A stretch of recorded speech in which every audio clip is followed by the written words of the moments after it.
Hi everybody and welcome to this Arbiter School City Park edition here on the BK Golf Clash YouTube channel. Now I know City Park isn't everybody's favourite place in the Golf Clash world, but please consider hitting the thumbs up on the video and make sure you're subscribed as well. This is a tutorial ready for the Breakpoint tournament, which we are going to be playing very soon in the game. It's a full 9 of the City Park, and as the title suggests, we are using the Arbiter, the advanced putting mode. I'm going to take you through each of the 9 holes. We're going to have the overview on the left, picture of the green up above me in the middle with a black cross, and that will indicate where the ball is. And we've got 2 or 3 examples per hole in general of some of the putts that you may face during your tournament games. Of course, it's not possible to cover every single putt that you're going to be faced with in this game, but I've narrowed them down to some of the likely locations depending on the approach shots that we usually make on the City Park. It is going to be tough, but it's not insurmountable, so enjoy it. Think of it as a challenge to improve your accuracy on your approaches. Speed control, line and spin is going to be very important to get all these details right, so even if you miss your hole-in-one or your eagle or your albatross attempts, you don't want to be too far away. And these example shots, I hope, will give you some guidance on where to aim and some of the slopes that we're going to be dealing with on some of these slightly tricky greens on City Park. Please leave me a comment, let me know what you think of the putts that we're going to show you here and what you think of this modifier on this tournament. Are you looking forward to it? Leave me a comment, let me know in the comment section down below. Let's get started with hole number 1. Now on hole number 1, if you're going to miss this one, you're probably going to miss it to the left. That is because there is a slope to the right of the pin, top corner of the green as we look at the overview, which is above me on the screen. So here is the location of this putt marked with a black cross. A little bit of a slope from left to right, but nothing that is going to cause you any difficulty. Now if you are short on this one, on the top half of the green, then here is an example shot that you might be facing. A little bit of left to right, but just look at the ball as it enters near to the hole. It does curve a little bit to the left, so could have done with aiming this one a little bit to the right. There is a sneaky little slope down there towards the left-hand side of the cup. Tricky par 4 here on hole number 2. We're going to look at 2 example putts. Now, if you're going to bounce up from the fairway, if you're coming in too hot, you're going to be behind the pin as shown here. Let's have a look at this one. There is a nasty little slope down that you're going to have to estimate. Now, depending on the angle of your shot, you may have to aim this one further to the left or indeed closer to the cup. But look at that, aiming to actually miss the cup, and it's still going in right-hand half of the cup. So that could be a nasty one. Now, on the other hand, if you are a little bit short on pace and you're short of pin, then this is going to be a much preferred putt. I would think no real nasty slopes here. So given the choice of the two, I'd rather be T side of the pin rather than long, because you haven't got that hill to deal with. But it's obviously important to try and get as close to pin as we can with our second shot. This is a very tough hole to get an eagle. Hole number 3, going to look at 2 scenarios here. The first one, if you've gone for the long iron rough bump, curving down from the left-hand side to the pin. If you're low or if you're a little bit high, this is not going to cause any issues. Nothing to really worry about here. Slight slope, but you're probably going to be fairly near the cup if you've missed that rough bump. Now, if you've gone aggressive and you've gone with a backspin shot, if you can send the ball fairly far down this hole, or if you don't fancy the rough bump and you're going to play an approach with the short iron as a third shot, if you were rolling down short of pin, this one could be a little bit more troubling. It's uphill.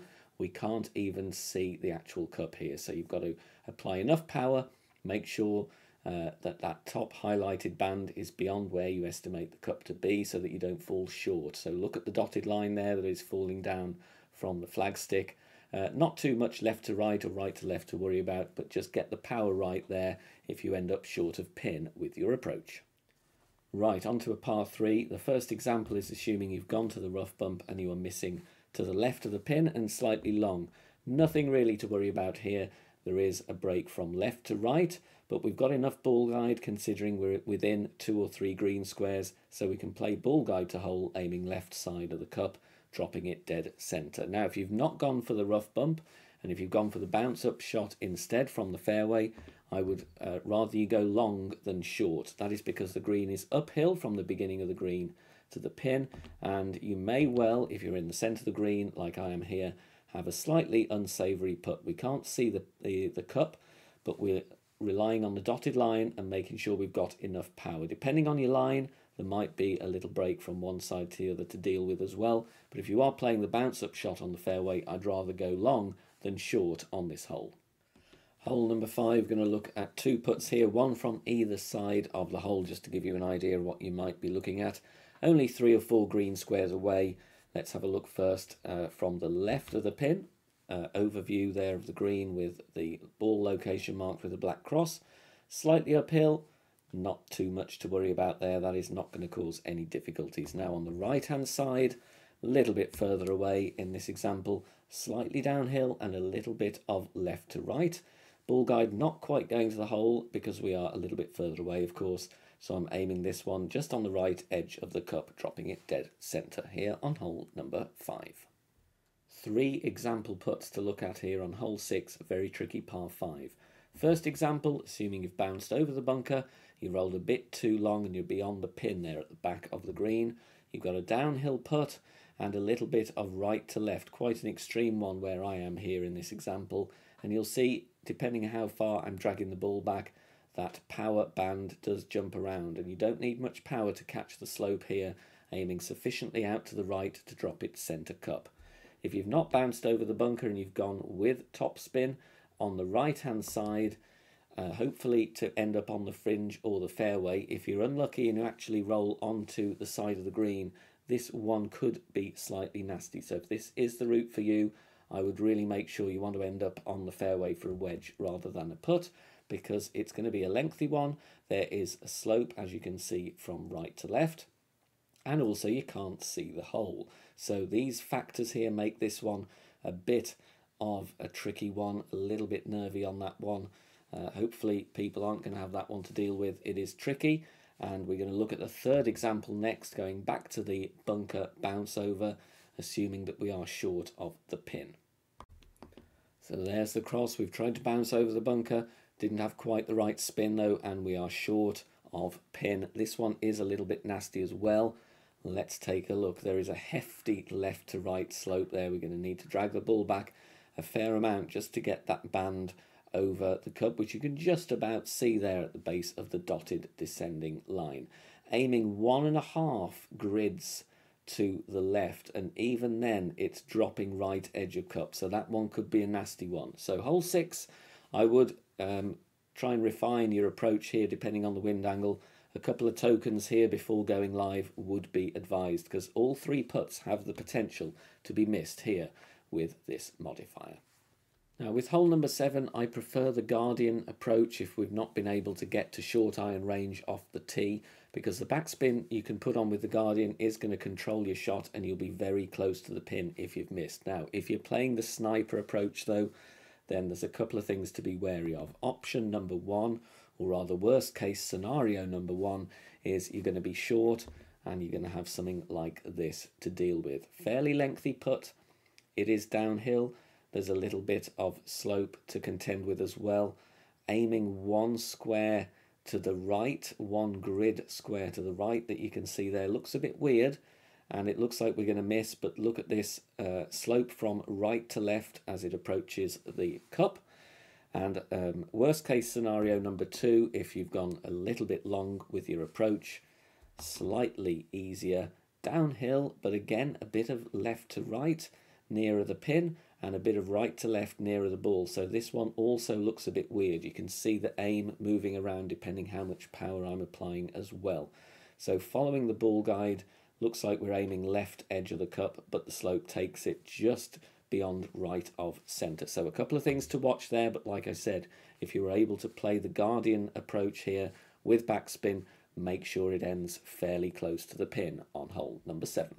Hole number 8, just 1 example putt here, and the reason for that is most of the time you've missed the hole in 1, you're going to be rolling down to approximately the same area. Marked, of course, on the green picture there above me with the black cross. Slight right to left slope to deal with. I don't have a ball guide to the cup in this instance because I'm a little bit too far away, but I'm just aiming about half a cup to the right, dropping it very nicely there in the centre.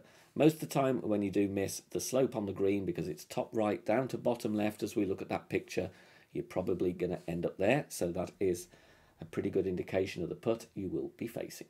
And finally, hole number 9, 2 examples here on this par 5. Example number 1, we've rolled a little bit past the pin, bouncing over on that small fairway pad, trying for the albatross. Here is what we're going to be dealing with. A little bit downhill, even more downhill if you're towards the fringe. But this mid-distance putt won't be too bad. Looks as if I'm going to miss right, but look, the ball just straightens out there and we drop it dead centre. On the other hand, if you're a little bit short, maybe you've had some headwind to deal with and not compensated enough with your second bounce or your spin, here is an example putt here from the front of the green. A little bit of an uphill hump to get over there, but I'm aiming more or less at the centre of the cup in this one.